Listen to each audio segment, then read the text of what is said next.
जब तुम मुझसे मिलने के लिए लाइन में इंतजार कर रहे थे तो तुम्हें कैसा लग रहा था? एक बार नौकरी के लिए और दूसरी बार सैलरी बढ़वाने के लिए। भयानक, मैंने कहा। और तुम्हें तब कैसा लगा था जब मिसेस मार्टिन ने तुम्हारे हाथ में 3 घंटे के काम के लिए 3 सिक्के थमाए थे? मुझे लगा था ये काफी नहीं है। मुझे लग रहा था कि ये कुछ भी नहीं है। मैं निराश हुआ था। और यही ज्यादातर एम्प्लॉयज को लगता है जब वे अपनी सैलरी के चेक को देखते हैं, खासकर तब जब उससे टैक्स और बाकी कटौतियां कर ली जाती हैं। कम से कम तुम्हें तो पूरी सैलरी मिलती थी, उन्हें तो पूरी सैलरी भी नहीं मिलती। आपका मतलब है कि ज्यादातर एम्प्लॉयज को पूरी सैलरी नहीं मिलती है? मैं हैरान था। नहीं, गवर्नमेंट हमेशा अपना हिस्सा पहले ही ले लेती है। गवर्नमेंट ऐसा कैसे करती है? मैंने पूछा। टैक्स। जब आप कमाते हैं तो आप पर टैक्स लगता है, जब आप खर्च करते हैं तो आप पर टैक्स लगता है, जब आप बचाते हैं तो आप पर टैक्स लगता है, और जब आप मर जाते हैं तो भी आप पर टैक्स लगता है। लोग गवर्नमेंट को ऐसा क्यों करने देते हैं? अमीर लोग ऐसा नहीं करने देते, अमीर डैडी ने मुस्कुराकर कहा। पर गरीब और मिडिल क्लास लोग ऐसा करने देते हैं। मैं दावा करता हूं कि मैं तुम्हारे डैडी से ज्यादा कमाता हूं, पर वे ज्यादा टैक्स चुकाते हैं। यह कैसे संभव है? मैंने पूछा। 9 साल का बच्चा इस अजीब आंकड़े को नहीं समझ पा रहा था। कोई आदमी गवर्नमेंट को ऐसा करने की इजाजत कैसे दे सकता है? अमीर डैडी चुपचाप बैठे रहे। मैं समझ गया कि वे चाहते थे कि मैं सुनूं, न कि उनसे फालतू के सवाल करूं। आखिर मैं शांत हो गया। जो मैंने सुना था वो मुझे अच्छा नहीं लगा था। मैं जानता था कि मेरे डैडी हमेशा टैक्स का रोना रोते रहते थे, पर दरअसल इस बारे में वो कुछ भी नहीं कर पाते थे। क्या जिंदगी उन्हें धक्का दे रही थी? अमीर डैडी मेरी तरफ देखते हुए अपनी कुर्सी में धीमे धीमे और खामोशी से हिलने लगे। सीखने के लिए तैयार? उन्होंने पूछा। मैंने अपना सिर धीमे से हिलाया। जैसा मैंने कहा, सीखने के लिए बहुत कुछ है। पैसे से अपने लिए काम कैसे करवाया जाए, यह जिंदगी भर चलने वाली पढ़ाई है। ज्यादातर लोग 4 साल के लिए कॉलेज जाते हैं और उनकी पढ़ाई पूरी हो जाती है।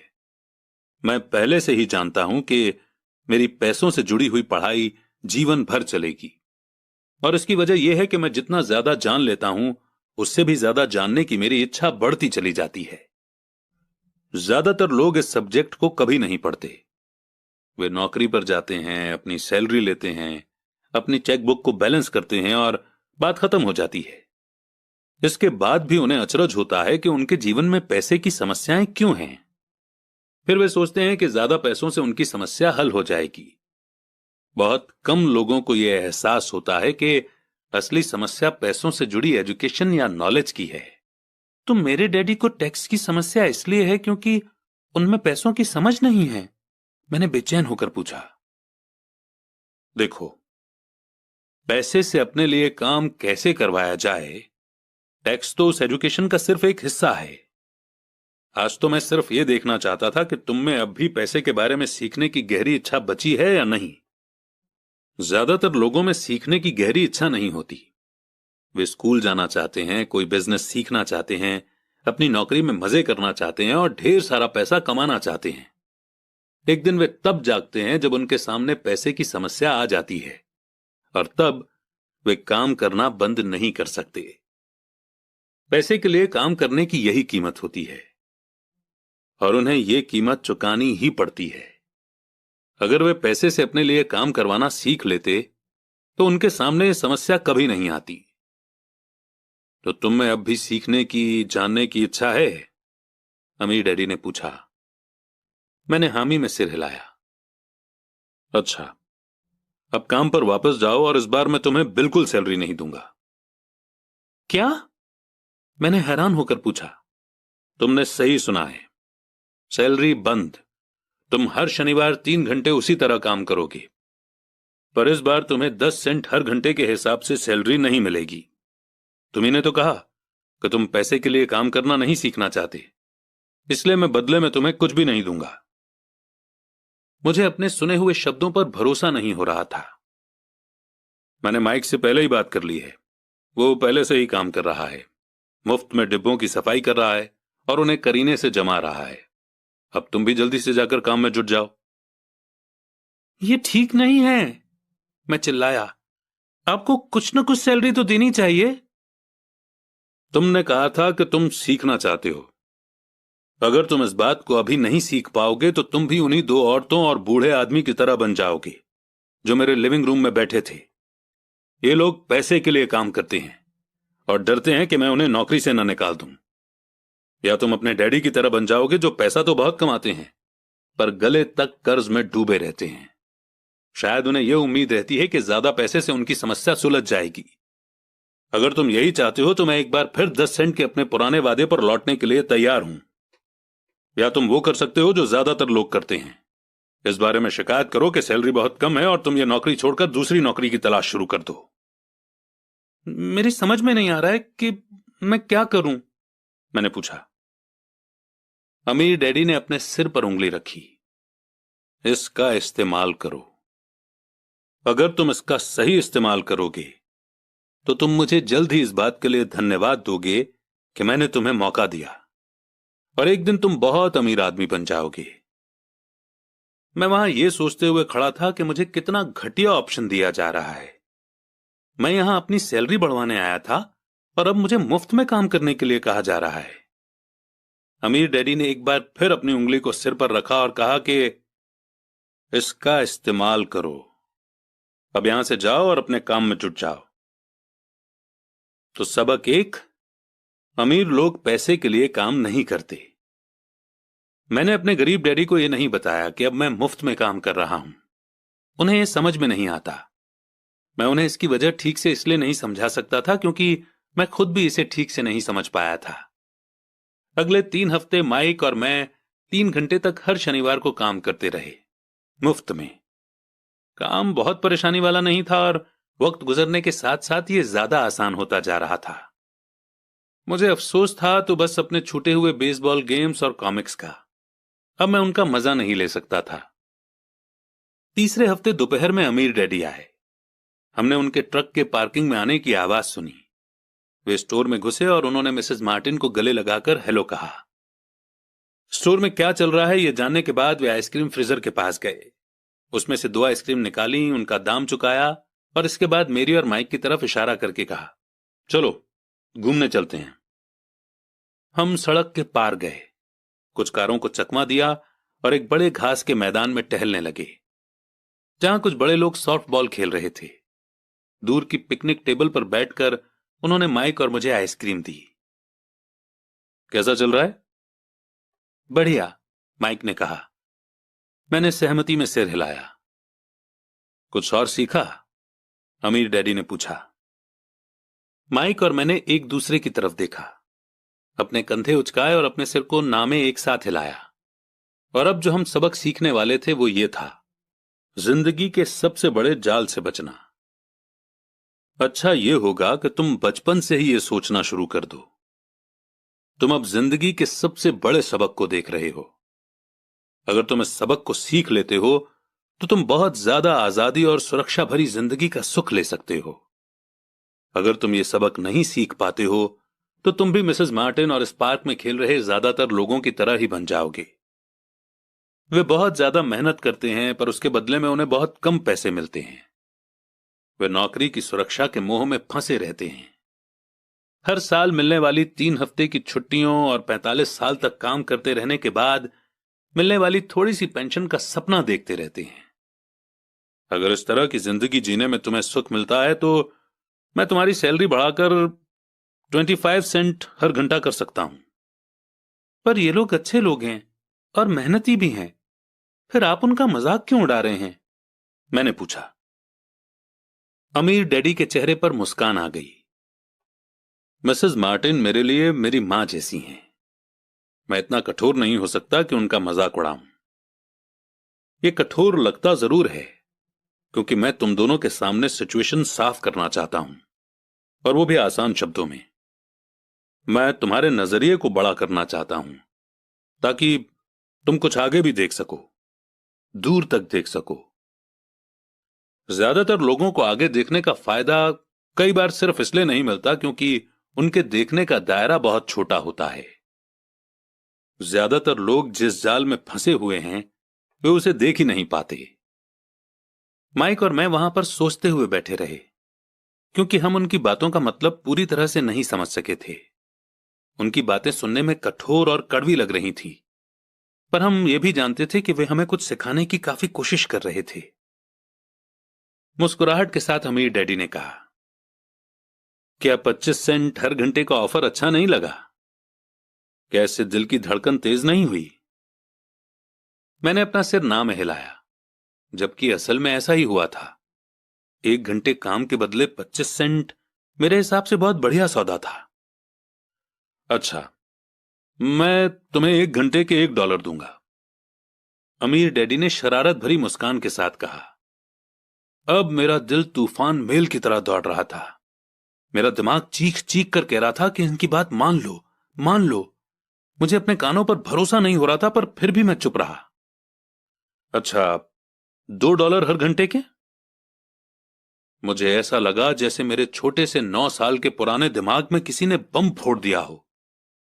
1956 में $2 हर घंटे की कमाई मुझे दुनिया का सबसे अमीर बच्चा बना देती।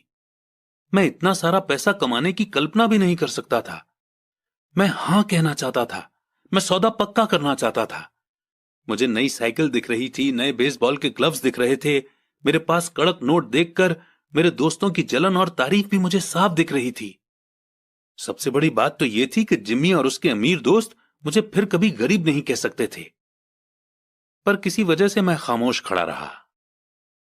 हो सकता है कि मेरे दिमाग में गर्मी बढ़ जाने से उसका फ्यूज उड़ गया हो, पर मन ही मन मैं $2 हर घंटे का ऑफर मानने के लिए बेताब था। आइसक्रीम पिघल चुकी थी और मेरे हाथ पर बह रही थी। आइसक्रीम की डंडी खाली थी और इसके नीचे वेनिला और चॉकलेट के टुकड़े थे जिसके मजे चींटियां ले रही थी। अमीर डैडी हम दोनों बच्चों को देख रहे थे जो आंखें फाड़कर और खाली दिमाग से उन्हें घूर रहे थे। उन्हें मालूम था कि वे हमारा टेस्ट ले रहे हैं और वे ये भी जानते थे कि हमारे दिल का एक कोना उस ऑफर को मानने के लिए बेताब हो रहा होगा। वो जानते थे कि हर इंसान की आत्मा का एक हिस्सा कमजोर और जरूरतमंद होता है जिसे खरीदा जा सकता है, और वो ये भी जानते थे कि हर इंसान की आत्मा का एक हिस्सा मजबूत और पक्के इरादों वाला होता है जिसे कभी नहीं खरीदा जा सकता। असली सवाल यह था कि इनमें से कौन सा हिस्सा ज्यादा ताकतवर है। उन्होंने अपनी जिंदगी में हजारों लोगों की परीक्षा ली थी। जब वे नौकरी मांगने के लिए आए लोगों का इंटरव्यू लेते थे तो वे हर बार आत्माओं की परीक्षा लेते थे। अच्छा, $5 हर घंटे? अचानक मेरे अंदर शांति छा गई। कुछ था जो बदल गया था। ऑफर बहुत ही बड़ा था और मूर्खता से भरा लग रहा था। 1956 में गिने चुने लोगों को $5 हर घंटे से ज्यादा मिलता होगा। लालच खत्म हो गया था और इसकी जगह शांति ने ले ली थी। धीमे से मैं अपनी बाईं तरफ खड़े माइक की तरफ मुड़ा। उसने भी मेरी तरफ देखा। मेरी आत्मा का जो हिस्सा कमजोर और जरूरतमंद था वो खामोश हो चुका था। मेरा वो हिस्सा जिसे खरीदा नहीं जा सकता था वो आगे आ चुका था। मेरे दिमाग और आत्मा में पैसे को लेकर हुई इस जंग में शांति और विश्वास जीत चुके थे। मैं जानता था कि माइक भी उसी बिंदु पर पहुंच चुका होगा। अच्छा, ज्यादातर लोगों की एक कीमत होती है और उनकी कीमत इसलिए होती है क्योंकि हम सभी में दो भावनाएं होती हैं, डर और लालच। पहले तो पैसे के बिना रहने के डर से हमें कड़ी मेहनत करने की प्रेरणा मिलती है। इसके बाद जब हमें सैलरी मिलती है तो हमें लालच या इच्छा की भावना जाग जाती है। पैसा होने पर हम उन बढ़िया चीजों के बारे में सोचने पर मजबूर हो जाते हैं जो उस पैसे से खरीदी जा सकती हैं। इस तरह हमारी जिंदगी का एक पैटर्न बन जाता है। किस तरह का पैटर्न? मैंने पूछा। सुबह जागने, काम पर जाने, खर्च करने, सुबह जागने, काम पर जाने, खर्च करने। लोगों की जिंदगी हमेशा डर और लालच इन्हीं दो भावनाओं से चलती है। उन्हें अगर ज्यादा पैसा दे भी दें तो वे इस पैटर्न पर चलकर अपना खर्च बढ़ा लेंगे। इसी पैटर्न को मैं चूहा दौड़ यानी कि रैट रेस कहता हूं। क्या कोई दूसरा रास्ता भी है? माइक ने पूछा। हां, अमीर डैडी ने धीमे से कहा, पर इसे बहुत कम लोग खोज पाते हैं। और वो रास्ता क्या है? माइक ने पूछा। उसी रास्ते को तुम लोग काम करते हुए और मेरे साथ सीखते हुए खोज लोगे। मैं यही उम्मीद करता हूं। इसी कारण मैंने तुम्हें पैसे देना बंद कर दिया है।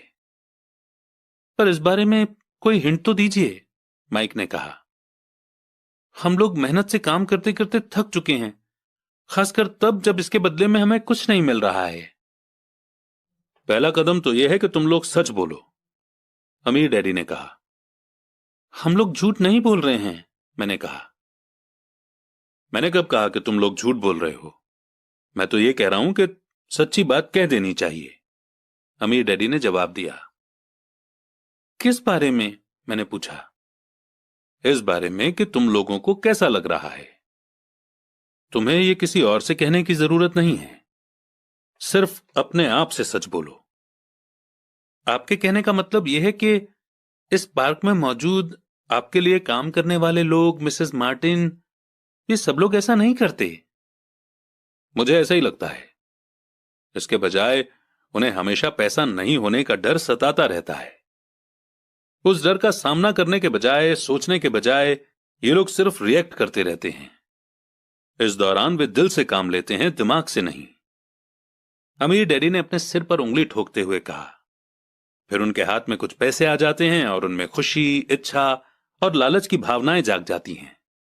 और एक बार फिर वे दिमाग से सोचने के बजाय दिल से काम करने लगते हैं। तो वे दिल से यानी अपनी भावनाओं से सोचते हैं, माइक ने कहा। बिल्कुल ठीक। वे इस बारे में सच नहीं बताते कि उन्हें कैसा लग रहा है।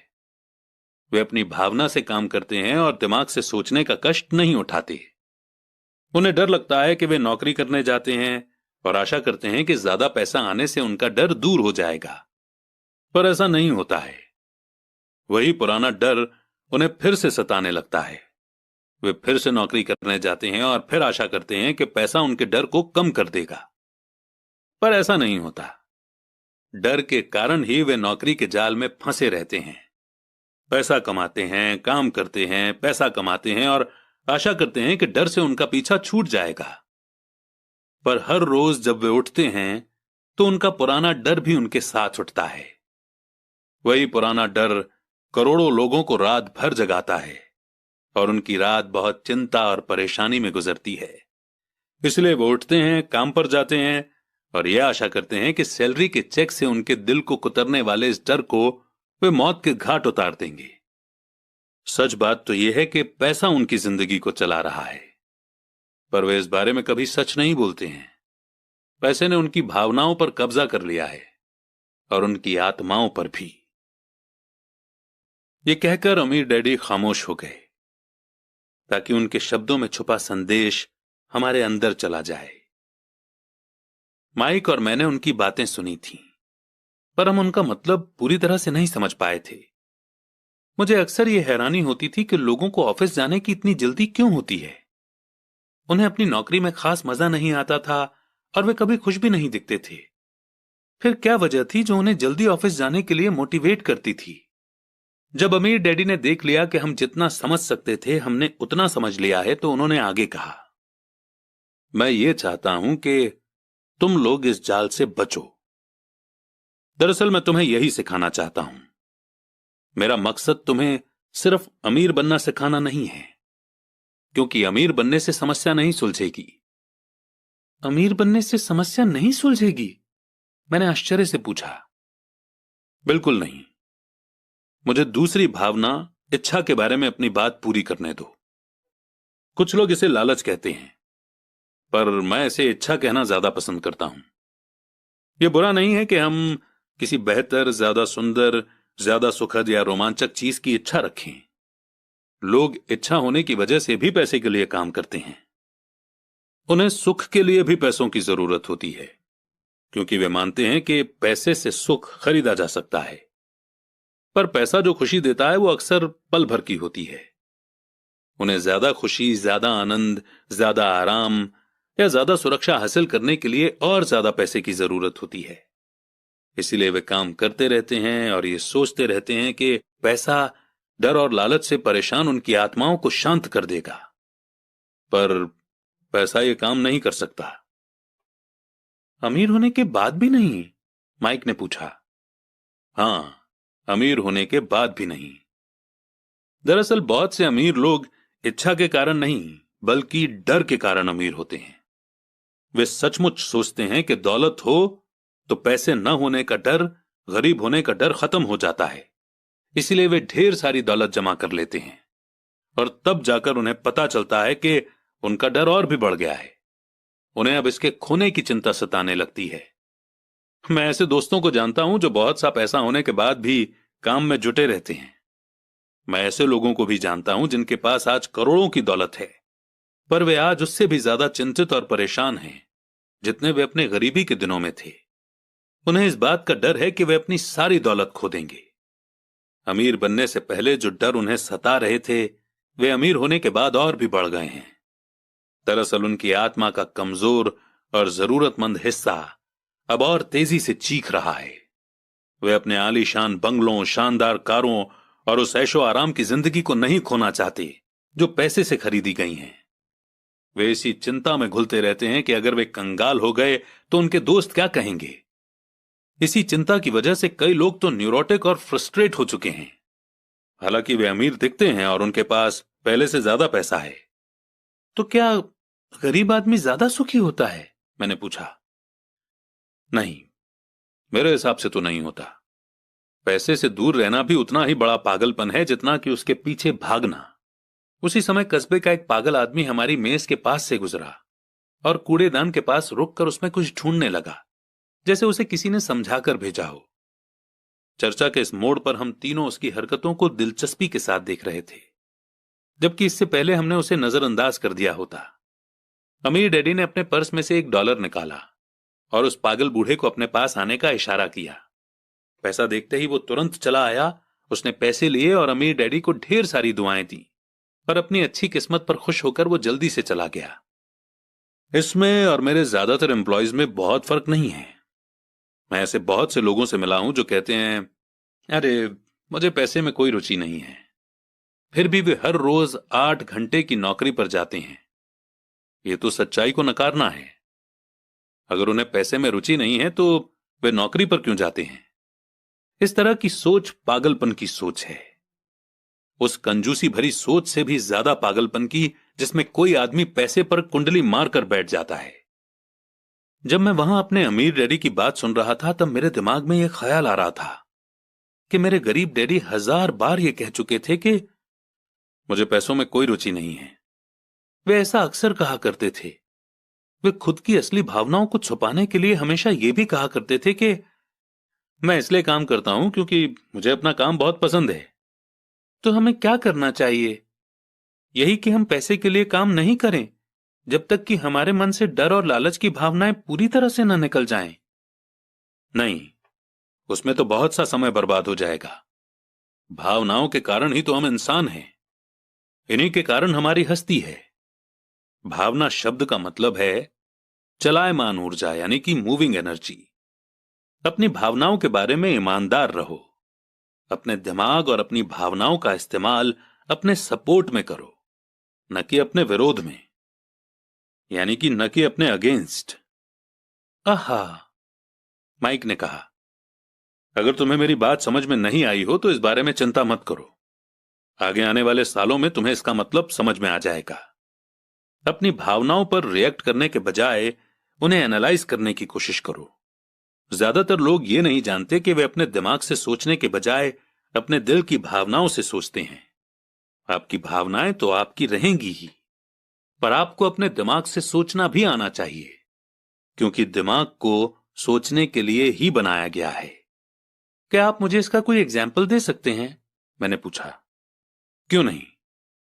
जब कोई आदमी यह कहता है कि मुझे नौकरी खोजने की जरूरत है, तो इस बात की बहुत संभावना है कि उसकी भावनाएं फैसला कर रही हैं। इस विचार का असली कारण है पैसा न होने का डर। पर अपनी जिंदगी चलाने के लिए लोगों को पैसे की जरूरत तो पड़ती ही है, मैंने कहा। बिल्कुल पड़ती है। हमीर डैडी मुस्कुराए। मैं सिर्फ ये कह रहा हूं कि उनके डर के कारण उनके मन में ये विचार आता है। मैं समझ नहीं पाया, माइक ने कहा। अगर आपके मन में पैसे की कमी का डर जाग जाए तो तुरंत नौकरी के लिए दौड़ मत लगाइए ताकि कुछ रुपयों के सहारे उस डर को मार दिया जाए। इसके बजाय खुद से यह सवाल पूछिए, क्या लंबे समय में इस डर का सबसे बढ़िया इलाज नौकरी है? मेरे ख्याल से इसका जवाब नहीं में होता है, खासकर जब आप किसी आदमी की पूरी जिंदगी को देखते हैं। नौकरी लॉन्ग टर्म प्रॉब्लम का शॉर्ट टर्म सॉल्यूशन है।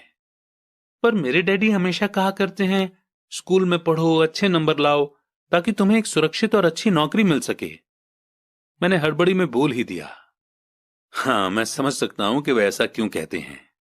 अमीर डैडी ने मुस्कुराकर कहा, ज्यादातर लोग ऐसी ही सलाह देते हैं और ज्यादातर लोगों के लिए यह एक अच्छा विचार होता है, पर लोगों की सलाह के पीछे भी डर छुपा होता है। आपका मतलब यह है कि मेरे डैडी ऐसा इसलिए कहते हैं क्योंकि वे डरे हुए हैं? हां, वे घबराए हुए हैं कि शायद तुम पैसा नहीं कमा पाओगे और समाज में फिट नहीं हो पाओगे। मुझे गलत मत समझना, वे तुम्हें प्यार करते हैं और तुम्हारा भला चाहते हैं, और मैं सोचता हूं कि उनका डर सही भी है। एजुकेशन और जॉब इंपॉर्टेंट है, पर इससे डर का इलाज नहीं होगा। वही डर जो उन्हें सुबह उठकर कुछ रुपए कमाने के लिए पुश करता है, उसी डर के कारण वे तुम्हारे स्कूल जाने पर इतना जोर देते हैं। तो आपकी सलाह क्या है? मैंने पूछा। मैं चाहता हूं कि मैं तुम्हें पैसों की ताकत पर काबू पाना सिखाऊं। पैसे का डर तुम्हारे दिमाग से निकल जाना चाहिए, और यह स्कूल में नहीं सिखाया जाता। अगर तुम इसे नहीं सीखोगे तो तुम पैसे के गुलाम बन जाओगे। अब उनकी बातें मेरी समझ में आ रही थीं। वे हमारे विचारों को ज्यादा बड़ा बनाना चाहते थे। वे चाहते थे कि जो मिसेस मार्टिन नहीं देख सकती थीं, उनके एम्प्लॉय नहीं देख सकते थे, या मेरे डैडी तक नहीं देख सकते थे, वो देखने की काबिलियत हम में आ जाए। उन्होंने जो एग्जाम्पल दिए थे वो उस समय कठोर जरूर लग रहे थे, लेकिन मैं उन्हें कभी नहीं भूला। मेरा नजरिया उस दिन बहुत बड़ा हो गया था। अब मैं उस जाल को देख सकता था जो ज्यादातर लोगों के सामने बिछा होता है। देखो, आखिरकार हम सभी लोग एम्प्लॉय हैं, हम सिर्फ अलग अलग लेवल पर काम करते हैं, अमीर डैडी ने कहा। मैं तुम लोगों से बस यही चाहता हूं कि तुम लोग इस जाल से बचे रहो। डर और लालच, इन दो फंदों से बनने वाले जाल से। इनका इस्तेमाल अपने सपोर्ट में करो, अपने अगेंस्ट नहीं। मैं तुम लोगों को यही सिखाना चाहता हूं। मैं तुम लोगों को यह नहीं सिखाना चाहता कि ढेर सारा पैसा कैसे इकट्ठा कर लिया जाए। उससे डर या लालच को नहीं जीता जा सकता। अगर तुम्हें डर और लालच पर काबू पाना नहीं आता तो तुम चाहे कितने भी अमीर बन जाओ, असलियत में तुम एक बड़ी सैलरी पाने वाले गुलाम ही रहोगे। तो हम किस तरह इस जाल से बच सकते हैं? मैंने पूछा। गरीबी या पैसे की तंगी का खास कारण डर और नॉलेज की कमी होता है, न कि इकोनॉमी या गवर्नमेंट या अमीर लोग। यह खुद का ओढ़ा हुआ डर या ज्ञान होता है जो लोगों को इस जाल में फंसाए रखता है। इसीलिए तुम बच्चों को स्कूल जाना चाहिए और अपने कॉलेज की पढ़ाई पूरी करनी चाहिए। मैं तुम लोगों को यह जरूर सिखाऊंगा कि इस जाल से कैसे बचा जा सकता है। पहेली के टुकड़े अब सामने आ चुके थे। मेरे पढ़े लिखे डैडी के पास बड़ी डिग्रियां थीं और एक बढ़िया करियर भी था, पर स्कूल ने उन्हें कभी यह नहीं सिखाया कि पैसे या अपने डर को किस तरह काबू में रखा जाता है। अब मैं समझ चुका था कि मैं अपने दोनों डैडियों से अलग अलग लेवल पर अहम बातें सीख सकता हूं। तो आप पैसा न होने के डर के बारे में बात कर रहे थे। पैसे की इच्छा किस तरह हमारी सोच पर असर डालती है? माइक ने पूछा। तुम्हें तब कैसा महसूस हुआ था जब मैंने तुम्हारी सैलरी बढ़ाने का लालच दिया था? क्या तुमने देखा था कि तुम्हारी इच्छाएं किस तरह बढ़ रही थीं? हमने अपने सिर हिलाकर हामी भरी, पर तुमने अपनी भावनाओं के सामने हार नहीं मानी, और इस कारण तुम लोगों ने जल्दबाजी में काम नहीं लिया। इससे तुम्हें सोचने का वक्त मिल गया। पर सबसे जरूरी है, हम में हमेशा डर और लालच की भावनाएं रहेंगी। इसी पल से तुम लोगों के लिए यह सबसे इंपॉर्टेंट है कि तुम इन भावनाओं का इस्तेमाल अपने सपोर्ट में करो और लंबे समय तक ऐसा करो। अपनी भावनाओं को अपने दिमाग पर हावी मत होने दो और इस तरह अपने विचारों को मैला मत होने दो। ज्यादातर लोग डर और लालच का इस्तेमाल खुद के विरोध में करते हैं। यह अज्ञान की शुरुआत होती है। डर और इच्छा की भावनाओं के कारण ही ज्यादातर लोग सैलरी के चेक, सैलरी में बढ़ोतरी और नौकरी की सुरक्षा के पीछे भागते भागते अपनी पूरी जिंदगी निकाल देते हैं। असल में वे ये सोचते ही नहीं हैं कि भावनाओं के आधार पर उन्हें जिंदगी किस तरफ ले जा रही है। ये तो वही बात हो गई जिसमें गाड़ी खींचने वाले गधे के सामने उसका मालिक गाजर लटकाए रखता है जो उसकी नाक के ठीक सामने होती है। गधे का मालिक जहां जाना चाहता है वहां जाता है, पर गधा तो लालच के कारण भाग रहा है। कल गधे के लिए दूसरी गाजर आ जाएगी और गधा उसका पीछा करने लगेगा। आपके कहने का मतलब है जिस समय मैंने नए बेसबॉल ग्लव्स, कैंडी और खिलौनों के सपने देखना शुरू किया था, उस समय मेरी हालत उस गधे की तरह हो गई थी जो गाजर के पीछे भागता है? माइक ने पूछा। हां, और उम्र के साथ साथ तुम्हारे खिलौने भी और ज्यादा महंगे होते जाएंगे। अपने दोस्तों पर रौब झाड़ने के लिए एक नई कार, एक याच और एक आलीशान घर। हमीर डैडी ने मुस्कुराकर कहा। डर आपको दरवाजे से बाहर धक्का देता है, इच्छा आपको अंदर बुलाती है, आपको चट्टानों की तरफ ललचाती है। यही जाल है। तो इसकी काट क्या है? माइक ने पूछा। डर और इच्छा अज्ञान की वजह से बढ़ते हैं। इसीलिए अमीर लोगों के पास जितना ज्यादा पैसा होता है उनका डर भी उतना ही ज्यादा बड़ा होता है। पैसा ही गाजर है, भ्रम है। अगर गधा पूरी तस्वीर देख सकता तो शायद वो गाजर का पीछा करने के अपने फैसले पर दोबारा सोचता। अमीर डैडी ने आगे ये समझाया कि आदमी की जिंदगी अज्ञान और ज्ञान के बीच होने वाला संघर्ष है। उन्होंने बताया कि एक बार कोई आदमी खुद के बारे में ज्ञान की खोज करना बंद कर देता है तो उसकी जिंदगी में अज्ञान घुस जाता है। ये संघर्ष हर पल होता है। इसीलिए हमें यह फैसला करना है, यह सीखना है कि अपने दिमाग को खुला रखा जाए या इसे बंद कर लिया जाए। देखो, स्कूल बहुत ज्यादा इंपॉर्टेंट है। आप स्कूल इसलिए जाते हैं ताकि आप वहां कोई स्किल या बिजनेस सीख सकें और इस तरह से आप समाज में योगदान दे सकें। हर समाज में टीचर, डॉक्टर, मैकेनिक, कलाकार, कुक, बिजनेसमैन, पुलिस ऑफिसर, दमकल कर्मी और सिपाहियों की जरूरत होती है। स्कूल उन्हें यह सब सिखाते हैं ताकि हमारा समाज डेवलप हो सके और हमारा कल्चर समृद्ध हो सके।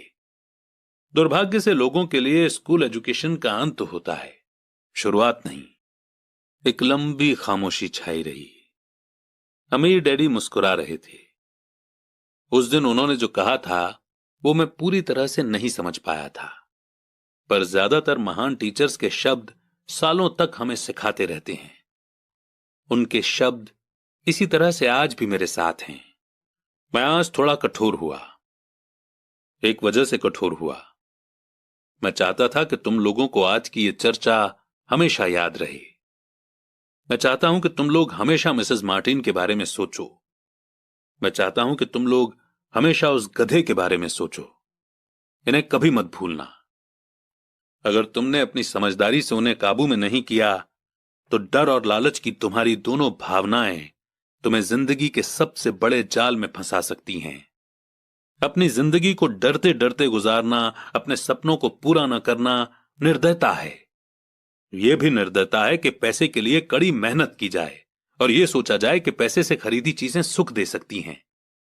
बिल चुकाने के डर से घबराकर आधी रात को जागना जीने का एक भयानक तरीका है। सैलरी के हिसाब से जिंदगी जीना भी कोई जीना है। यह सोचना कि कोई नौकरी आपको सुरक्षा का एहसास दे सकती है, खुद से झूठ बोलना है। यह कठोरता है और यही वो जाल है जिससे मैं तुम्हें बचाना चाहता हूं। मैंने देखा है कि पैसा किस तरह से लोगों की जिंदगियों को चलाता है। ऐसा अपने साथ मत होने देना। भगवान के लिए पैसे को अपनी जिंदगी मत चलाने देना। हमारी मेज के नीचे सॉफ्ट बॉल आ गई। अमीर डैडी ने उसे उठाया और वापस खिलाड़ियों के पास फेंक दिया। तो अज्ञान का लालच और डर से क्या ताल्लुक है? मैंने पूछा। यह पैसे का ही अज्ञान है जिसकी वजह से इतना लालच और डर पैदा होता है। मैं तुम्हें कुछ एग्जाम्पल देता हूं। एक डॉक्टर जो अपने परिवार को ज्यादा खुशी देना चाहता है अपनी फीस बढ़ा देता है। उसकी फीस बढ़ने की वजह से हेल्थ फैसिलिटी हर एक के लिए महंगी हो जाती है। अब इससे गरीब लोगों को सबसे ज्यादा नुकसान पहुंचता है। इसीलिए गरीब लोगों की हेल्थ अमीर लोगों से ज्यादा बुरी होगी। अब क्योंकि डॉक्टरों ने अपनी फीस बढ़ा दी है, इसीलिए वकील भी अपनी फीस बढ़ा देते हैं। क्योंकि वकीलों ने अपनी फीस बढ़ा दी है, इसलिए स्कूल के टीचर भी अपनी सैलरी बढ़वाना चाहते हैं, जिसके कारण हमारा टैक्स बढ़ता है। और यह सिलसिला कभी ना खत्म होने वाला बनकर रह जाता है। जल्द ही अमीर और गरीब लोगों के बीच इतना बड़ा गैप हो जाएगा कि प्रलय आ जाएगी और एक और महान सिविलाइजेशन धराशायी हो जाएगी। महान सिविलाइजेशन तभी बर्बाद हुई हैं जब अमीरों और गरीबों के बीच का फर्क बहुत ज्यादा हो जाता है।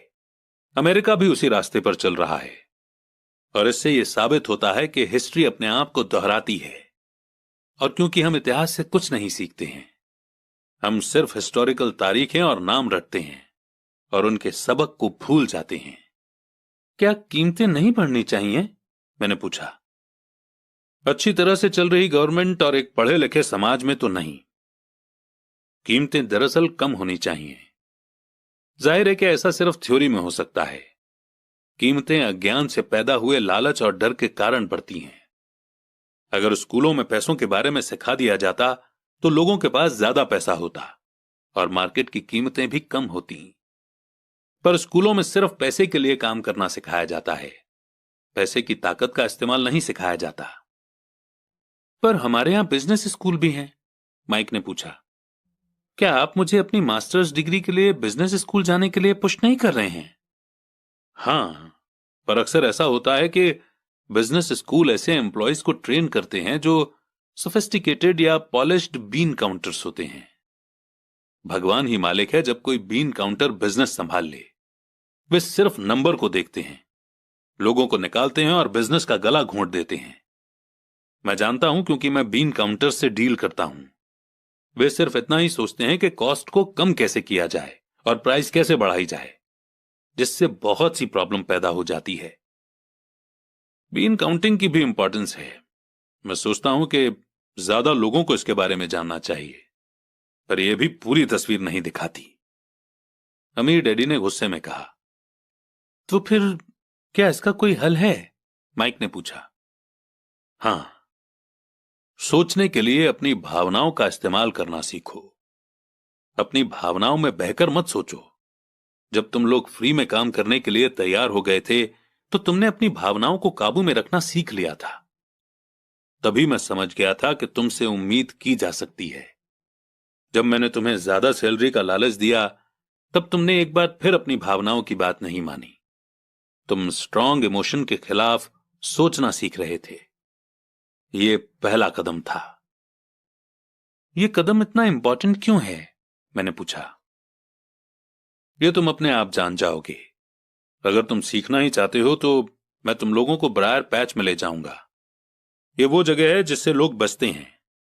मैं तुम्हें उस जगह पर ले जाऊंगा जहां जाने में ज्यादातर लोगों को डर लगता है। अगर तुम मेरे साथ जाओगे तो तुम्हारे मन से पैसे के लिए काम करने का ख्याल निकल जाएगा। इसके बजाय तुम ये सीखोगे कि पैसे से कैसे काम लिया जा सकता है।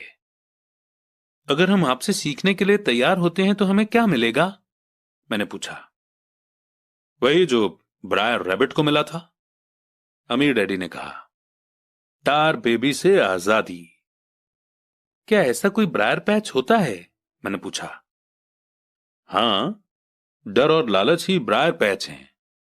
अपने डर से पीछा छुड़ाकर अपने लालच का सामना करके अपनी कमजोरियों और जरूरतों को पहचान कर ही हम बाहर निकलने के रास्ते तक पहुंच सकते हैं। और बाहर निकलने का रास्ता हमारे दिमाग से होकर गुजरता है, सही विचारों यानी थॉट्स को चुनने से। विचारों को चुनने से? माइक ने आश्चर्य से पूछा। हां, इस विचार को चुनकर कि हम क्या सोचेंगे, बजाय इसके कि हम अपनी भावनाओं में बहकर लगातार रिएक्ट करते रहें। सुबह उठने और काम पर जाने से ही आपकी प्रॉब्लम नहीं सुलझ जाती, क्योंकि बिल चुकाने के लिए पैसा न होने का डर आपको सताता रहेगा। सोचने से आपको खुद से एक सवाल पूछने का समय मिलता है। इस तरह का सवाल कि क्या इस प्रॉब्लम का सबसे बढ़िया सॉल्यूशन इस पर और ज्यादा मेहनत करना है? ज्यादातर लोग इतनी बुरी तरह घबराए हुए होते हैं कि वे खुद को आपको असली बात नहीं बताते हैं कि उन पर डर हावी हो रहा है, और नतीजा यह निकलता है कि वे सोच ही नहीं पाते। इसके बजाय वो दरवाजे से बाहर दौड़ लगा देते हैं। टार भी हावी हो जाता है। अपने विचार चुनने से मेरा यही मतलब था। पर हम ऐसा किस तरह करेंगे? माइक ने पूछा। यही तो मैं तुम्हें सिखाने वाला हूं। मैं तुम्हें यह सिखाऊंगा कि तुम्हारे पास चुनने के लिए ऑप्शन होने चाहिए, ताकि तुम हड़बड़ी में काम करने से बच सको। जैसे अपनी सुबह की कॉफी पीकर दरवाजे से बाहर दौड़ लगाने की आदत से। मैंने तुमसे जो पहले कहा था उसे याद रखो। जॉब लॉन्ग टर्म प्रॉब्लम का शॉर्ट टर्म सॉल्यूशन है। ज्यादातर लोगों के दिमाग में सिर्फ एक प्रॉब्लम होती है, और यह थोड़े समय की होती है। यह प्रॉब्लम होती है महीने के आखिर में चुकाए जाने वाले बिल, यानी टार बेबी। अब पैसा उनकी जिंदगी चलाता है, या मैं ये कहूं कि पैसे को लेकर उनका डर और अज्ञान उनकी जिंदगी को चलाते हैं। तो वे वही करते हैं जो उनके मां बाप ने किया था। सुबह उठो और पैसे के लिए काम करो। वे इतना समय भी नहीं निकाल पाते कि ये सोच सकें कि क्या कोई दूसरा तरीका है। इस वक्त वे दिल से सोचते हैं, दिमाग से नहीं। दिल से सोचने और दिमाग से सोचने में क्या फर्क होता है? माइक ने पूछा। अमीर डैडी ने जवाब दिया। मैं इस तरह की बातें अक्सर सुनता हूं। हर आदमी को काम करना पड़ता है। अमीर लोग अत्याचार करने वाले होते हैं। मैं दूसरी जॉब ढूंढ लूंगा, मेरी सैलरी बढ़नी चाहिए। आप इस तरह से मेरा शोषण नहीं कर सकते। या फिर मैं इस जॉब को इसलिए पसंद करता हूं क्योंकि यह सेफ है। इसके बजाय हमें यह कहना चाहिए, क्या यहां ऐसा कुछ है जो मुझे नहीं मिल रहा है? इस तरह भावना पर बेस्ड हमारे थॉट्स की जंजीर टूट जाएगी और हमें ज्यादा अच्छे तरीके से सोचने का मौका मिल जाएगा। मुझे मानना ही पड़ेगा कि मेरे लिए यह सबक एक महान सबक साबित हुआ। यह जानना कि कब कोई आदमी दिल से बोल रहा है और कब दिमाग से, किसके शब्दों में भावनाएं छुपी हुई हैं और किसके शब्दों में थॉट, ये एक ऐसा सबक था जो जिंदगी भर मेरे काम आया। खासतौर पर तब जब मैं अपने दिल से, यानी अपनी भावनाओं से बोल रहा था, न कि अपने विचारों या दिमाग से। जब हम स्टोर की तरफ वापस मुड़े तो अमीर डैडी ने यह कहा, अमीर लोग हकीकत में पैसा बनाते हैं, वे इसके लिए काम नहीं करते। उन्होंने यह भी बताया कि 5 सेंट के जिंक के सिक्के बनाते समय जब माइक और मैं ये सोच रहे थे कि हम पैसे बना रहे थे, तो हमारे विचार उसी रास्ते पर चल रहे थे जिस पर अमीर लोग चलते हैं। दिक्कत सिर्फ इतनी सी थी कि ऐसा करना इलीगल था। गवर्नमेंट और बैंकों के लिए ऐसा करना लीगल है, पर हमारे लिए नहीं। उन्होंने यह भी बताया कि पैसा कानूनी यानी लीगल और गैर कानूनी यानी कि इलीगल दोनों ही तरीकों से कमाया जा सकता है। अमीर डैडी ने हमें बाद में यह समझाया कि अमीर लोग जानते हैं कि कैसे पैसा एक भ्रम है, जो हकीकत में गधे के सामने लटकी गाजर की तरह होता है।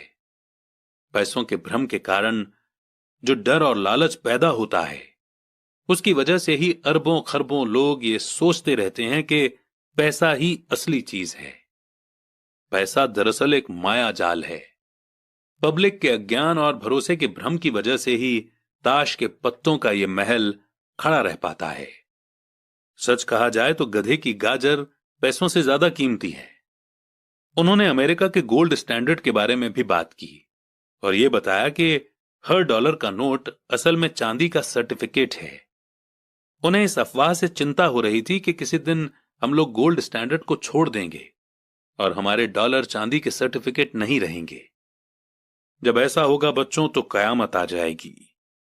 गरीब, मिडिल क्लास और नासमझ लोगों की जिंदगी इसीलिए बर्बाद हो जाएगी क्योंकि वो ये भरोसा करते रहेंगे कि पैसा ही असली चीज है और वे जिस कंपनी के लिए काम करते हैं वो कंपनी या गवर्नमेंट उनका ध्यान रखेगी।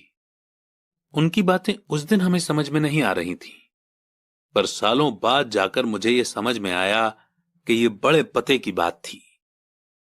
वो देखना जो दूसरे नहीं देख पाते। जब वे अपने पिकअप ट्रक में चढ़े तो उन्होंने कहा, काम करते रहो बच्चों, पर जितनी जल्दी तुम सैलरी की जरूरत को भूल जाओगे, तुम्हारी आगे की जिंदगी उतनी ही आसान हो जाएगी। अपने दिमाग का इस्तेमाल करो, मुफ्त में काम करो, और जल्दी ही तुम्हारा दिमाग तुम्हें पैसे कमाने के दूसरे तरीके बता देगा। उन तरीकों से तुम इस जॉब से ज्यादा कमा लोगे। तुम ऐसी चीजें देख पाओगे जो दूसरे लोग कभी नहीं देख पाते। मौका उनकी नाक के नीचे होता है, फिर भी ज्यादातर लोग इन मौकों को कभी नहीं देख पाते। इसका कारण यह है कि वे पैसा और सिक्योरिटी ढूंढते रहते हैं, इसलिए उन्हें यही मिलता है। जिस वक्त तुम एक मौका भांपने में कामयाब हो जाओगे, उसके बाद तुम जिंदगी भर का मौका भांप सकते हो। जिस वक्त तुम ऐसा कर लोगे, मैं तुम लोगों को कुछ और बातें सिखाऊंगा। इस बात को ध्यान से समझ लो, ताकि तुम जिंदगी के सबसे बड़े जाल से बच सको। वो टार बेबी तुम्हें कभी नहीं छू पाएगी। माइक और मैंने स्टोर से अपनी चीजें उठाई और मिसेस मार्टिन से गुड बाय कहा। हम वापस पार्क गए, उसी पिकनिक बेंच पर बैठे और वहां घंटों तक सोचते रहे और बातें करते रहे। हमने अगला हफ्ता स्कूल में इसी बारे में सोचते और बातें करते हुए बिताया। 2 हफ्तों तक हम लोग सोचते रहे, बातें करते रहे और मुफ्त में काम करते रहे। दूसरे शनिवार के आखिर में मैं मिसेस मार्टिन से एक बार फिर से गुड बाय कर रहा था और कॉमिक बुक स्टैंड को लालच भरी नजर से देख रहा था। हर शनिवार 30 सेंट न मिलने में सबसे दुख की बात यह थी कि मेरे पास कॉमिक्स खरीदने के लिए बिल्कुल भी पैसे नहीं होते थे। अचानक जब मिसेस मार्टिन मुझे और माइक को गुड बाय कर रही थीं, मैंने उन्हें एक ऐसा काम करते हुए देखा जो इसके पहले कभी नहीं देखा था। मेरा मतलब है कि मैंने इसके पहले उन्हें ऐसा करते देखा तो था, पर उस पर कभी ध्यान नहीं दिया था। मिसेस मार्टिन ने कॉमिक्स के पहले पेज को आधा काटा और उसे संभालकर अपने पास रख लिया। बाकी की बुक को उन्होंने एक बड़े से ब्राउन कार्डबोर्ड के डिब्बे में डाल दिया। जब मैंने उनसे पूछा कि वे इन कॉमिक्स का क्या करती हैं, तो उन्होंने कहा कि मैं उन्हें फेंक देती हूं। जब वो नई कॉमिक्स लाता है तो मैं ऊपर के आधे कवर को क्रेडिट के लिए कॉमिक बुक डिस्ट्रीब्यूटर को दे देती हूं। वो 1 घंटे में आने ही वाला है। माइक और मैंने 1 घंटे तक इंतजार किया। जल्दी ही वो डिस्ट्रीब्यूटर आया और मैंने उससे पूछा कि क्या हमें कॉमिक्स मिल सकती हैं। इस पर उसने जवाब दिया कि आपको मिल सकती हैं अगर आप इस स्टोर में काम करते हैं और अगर आप ये वादा करें कि आप उन्हें नहीं बेचेंगे। हमारी पार्टनरशिप एक बार फिर कायम हो गई थी। माइक की मम्मी ने बेसमेंट में हमें एक खाली कमरा दे दिया जो उनके किसी काम नहीं आता था। हमने उसकी सफाई करके उसमें सैकड़ों कॉमिक्स जमा कर ली। जल्दी ही हमारी कॉमिक्स लाइब्रेरी लोगों के लिए खोल दी गई। माइक की छोटी बहन को पढ़ने का बहुत शौक था, इसलिए हमने उसे अपना लाइब्रेरियन बना दिया। लाइब्रेरी में आने और कॉमिक्स पढ़ने के लिए वो हर बच्चे से 10 सेंट लेती थी। स्कूल खत्म होने के बाद हर दोपहर 2:30 से 4:30 बजे तक लाइब्रेरी खुलती थी। पड़ोस के बहुत से बच्चे इसके कस्टमर बन गए थे और वे जितनी कॉमिक्स पढ़ना चाहते थे 2 घंटे में पढ़ सकते थे। ये उनके लिए बढ़िया सौदा था, क्योंकि एक कॉमिक्स की कीमत 10 सेंट होती थी और 2 घंटे में वे 5 या 6 कॉमिक्स पढ़ लेते थे। माइक की बहन लौटते समय बच्चों की तलाशी लेती थी और ये देख लेती थी कि वे अपने कपड़ों में कॉमिक्स छुपाकर तो नहीं ले जा रहे हैं। वो इस बात का रिकॉर्ड भी रखती थी कि हर रोज कितने बच्चे आए, उनका नाम क्या था और उनके सुझाव क्या थे। माइक और मुझे 3 महीने तक हर हफ्ते एवरेज में $9.5 का फायदा हुआ। हमने उसकी बहन को हर हफ्ते $1 का पेमेंट किया और उसे मुफ्त में कॉमिक्स पढ़ने का फायदा भी दिया। हालांकि वो कॉमिक्स कभी कभार ही पढ़ती थी, क्योंकि वो हमेशा ही अपनी पढ़ाई में लगी रहती थी। माइक और मैं डील के मुताबिक हर शनिवार स्टोर में काम करते रहे। साथ ही हम अलग अलग दुकानों से कॉमिक्स इकट्ठी करते रहे। हमने वादे के मुताबिक कॉमिक्स नहीं बेची थी। जब कोई कॉमिक फट जाती थी तो हम उसे जला देते थे। हमने इसकी एक ब्रांच खोलने की भी कोशिश की, लेकिन हमें माइक की बहन की तरह मेहनती और भरोसेमंद लाइब्रेरियन नहीं मिला। बहुत कम उम्र में ही हमने ये जान लिया था कि अच्छे स्टाफ को खोजना कितना मुश्किल होता है। लाइब्रेरी खुलने के 3 महीने बाद हमारी लाइब्रेरी में एक प्रॉब्लम आ गई। दूसरे मोहल्ले के कुछ गुंडे अंदर घुस आए और उन्होंने झगड़ना शुरू कर दिया। माइक के डैडी ने सुझाव दिया कि हम अपना बिजनेस अब बंद कर दें। तो इस तरह हमारा कॉमिक्स का धंधा बंद हो गया और हमने कन्वीनियंस स्टोर पर हर शनिवार काम करना भी बंद कर दिया। फिर भी अमीर डैडी एक्साइटेड थे, क्योंकि उनके पास ऐसी बहुत सी नई बातें थीं जो वे हमें सिखाना चाहते थे। वे खुश थे क्योंकि हमने उनके पहले सबक को इतनी अच्छी तरह से सीख लिया था। हमने ये भी सीख लिया था कि पैसे से अपने लिए काम कैसे करवाया जाता है। स्टोर में काम करने के बदले पैसा नहीं मिलता था, इसीलिए हमें मजबूरन अपनी इमेजिनेशन पर जोर डालना पड़ा ताकि हम पैसा कमाने का कोई दूसरा तरीका ढूंढ सकें। कॉमिक्स लाइब्रेरी हमारा अपना बिजनेस था। हमारा पैसा हमारे कंट्रोल में था और हम किसी मालिक के मोहताज नहीं थे। इसमें सबसे अच्छी बात यह थी कि हमारे बिजनेस से हमें तब भी पैसा मिलता था जब हम वहां खुद मौजूद नहीं होते थे। उस समय हम पैसे के लिए काम नहीं करते थे, बल्कि हमारा पैसा हमारे लिए काम करता था। ज्यादा सैलरी देने के बजाय अमीर डैडी ने हमें इतनी बढ़िया एडवाइस दे दी थी। और इसी के साथ ये बेहद इंपॉर्टेंट चैप्टर यहीं पर समाप्त होता है।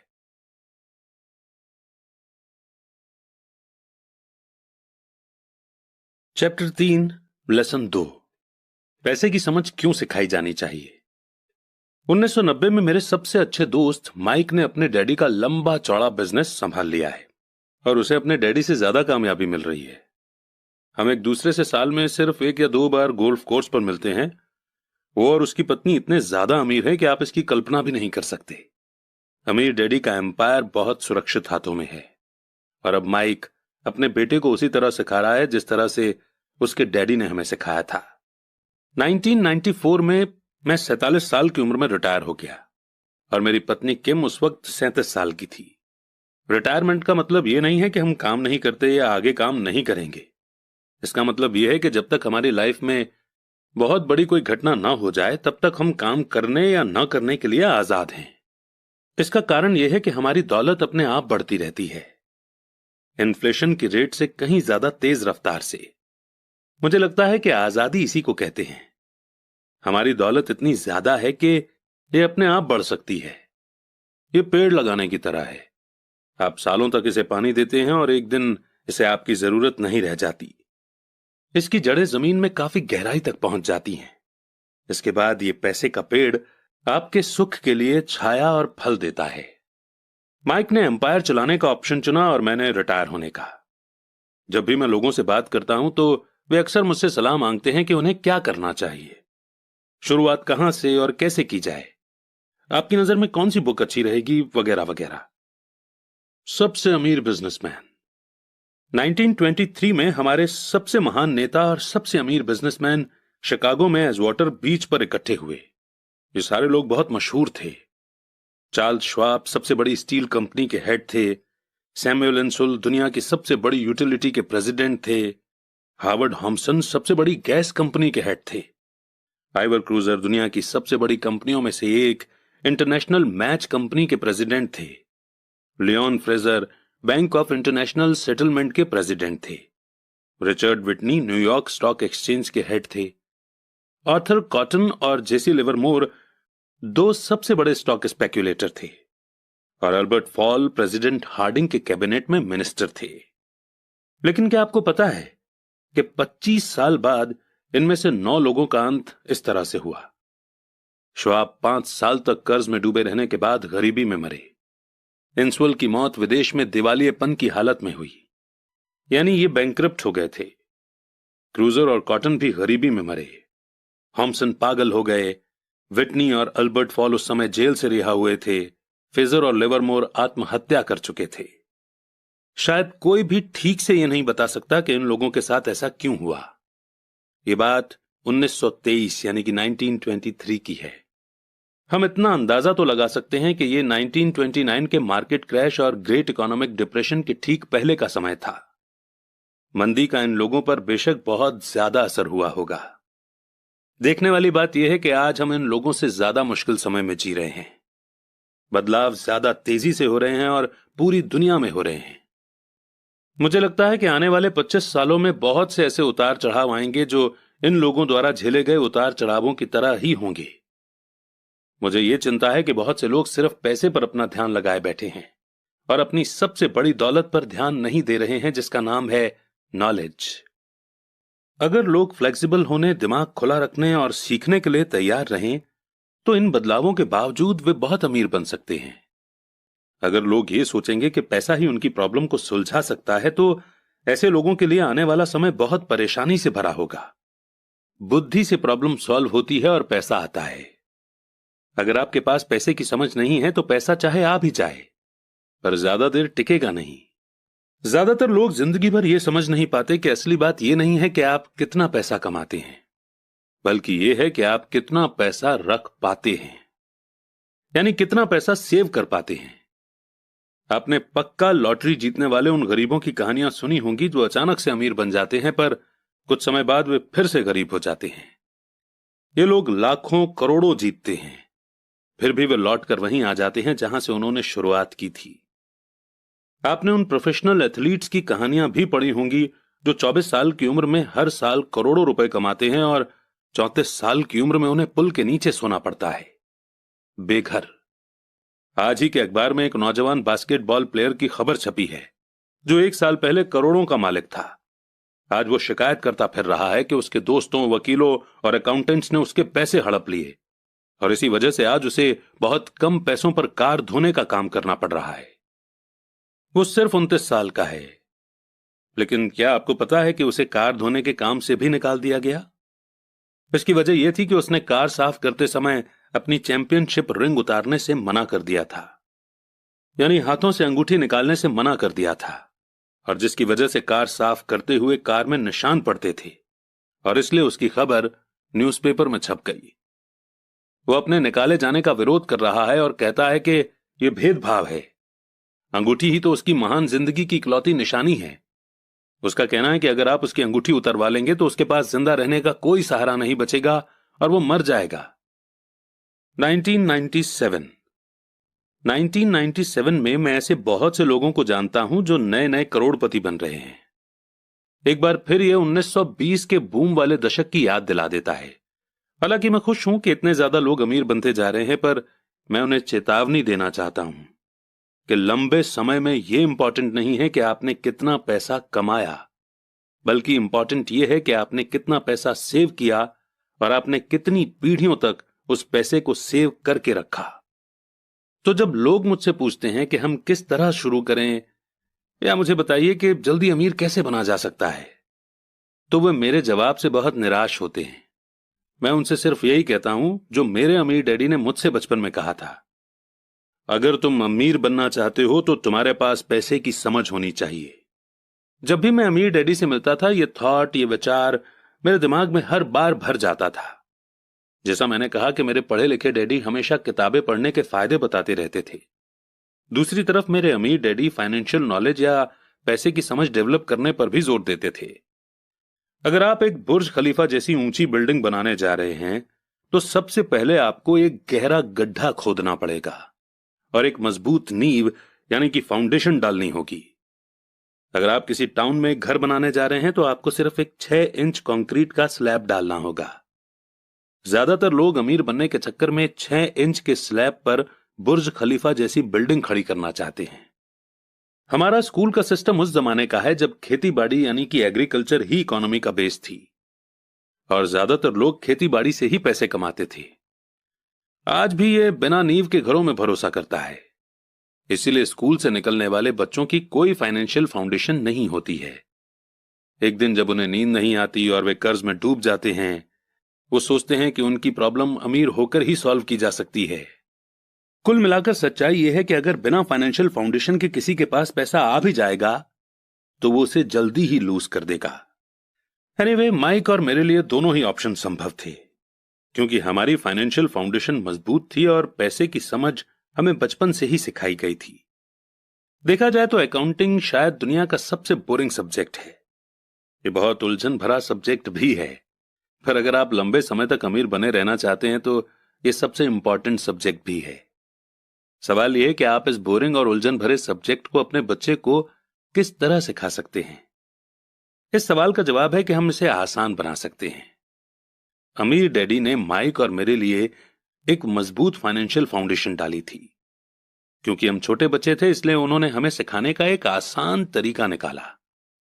सालों तक वे सिर्फ ड्राइंग बनाते रहे और उनके साथ शब्दों का इस्तेमाल करके हमें समझाते रहे। जब माइक और मैंने उन आसान डायग्राम की मदद से इकोनॉमिक टर्म्स और पैसे के खेल को समझ लिया था, तो इसके कई